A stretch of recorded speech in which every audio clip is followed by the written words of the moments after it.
Pernah dengar kalimat ini? Kaum buruh menolak jadi tumbal krisis. Nah, pernyataan yang kuat ini datangnya dari Federasi Sarbopri atau Serikat Buruh Perkebunan Patriotik Indonesia. Yuk kita bedah lebih dalam, apa sih sebenarnya yang mereka suarakan? Dan kenapa landasannya itu fundamental banget? Konstitusi kita.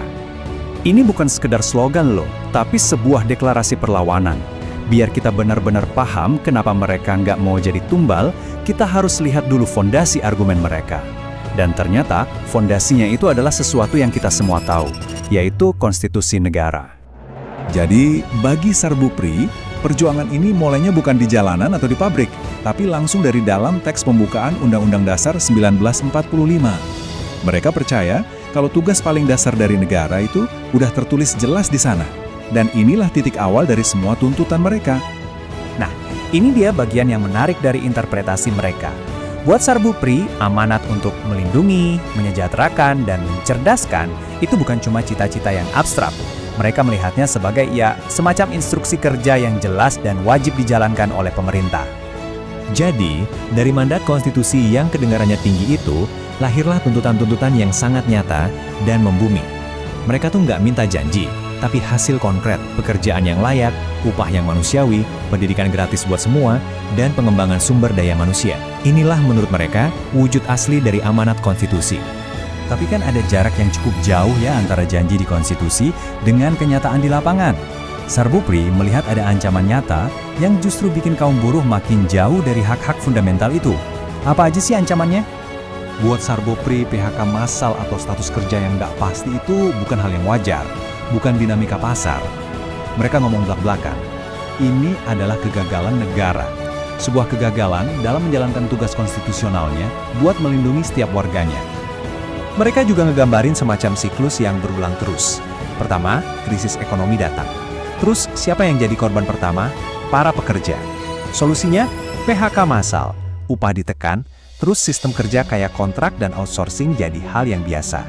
Sebuah siklus yang, kata mereka, selalu aja merugikan kaum buruh. Intinya, mereka ngelihat ini tuh bukan kebetulan. Ini adalah sebuah pola yang bisa ditebak. Sebuah fitur dalam sistem, di mana kaum buruh selalu jadi pihak yang dikorbankan. Krisisnya mungkin ganti-ganti, tapi korbannya, ya itu lagi.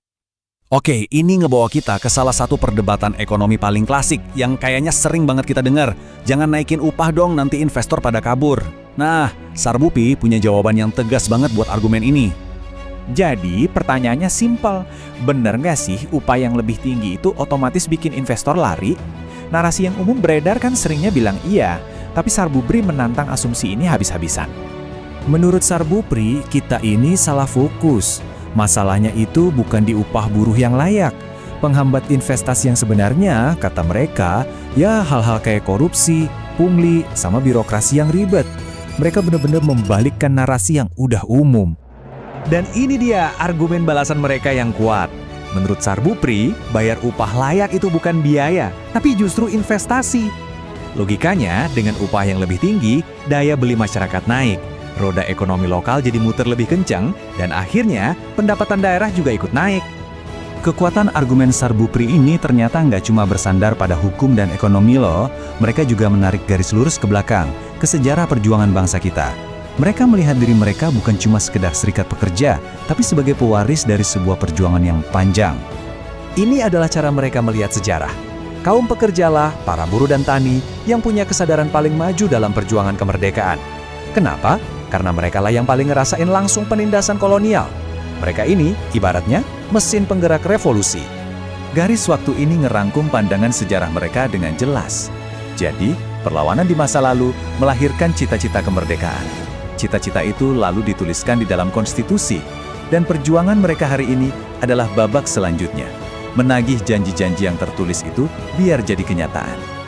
Oke, setelah kita lihat dasar hukumnya, masalahnya, sampai ke akar sejarahnya, kita sampai di puncaknya nih. Sebenarnya tujuan akhir dari semua ini apa?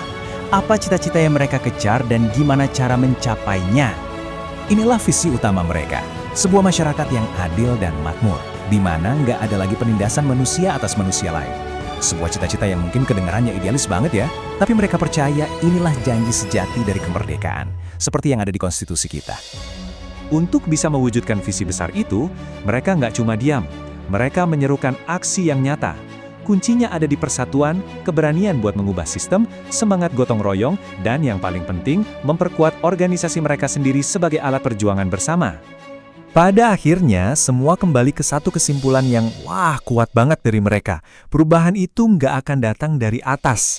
Mereka percaya kalau zaman yang baru cuma bisa diwujudkan oleh tangan kaum buruh dan rakyat pekerja itu sendiri. Pernyataan Sarbupri ini kan dengan tegas menempatkan kaum pekerja sebagai agen utama perubahan ya. Nah, ini meninggalkan kita dengan sebuah pertanyaan besar untuk kita renungkan bersama.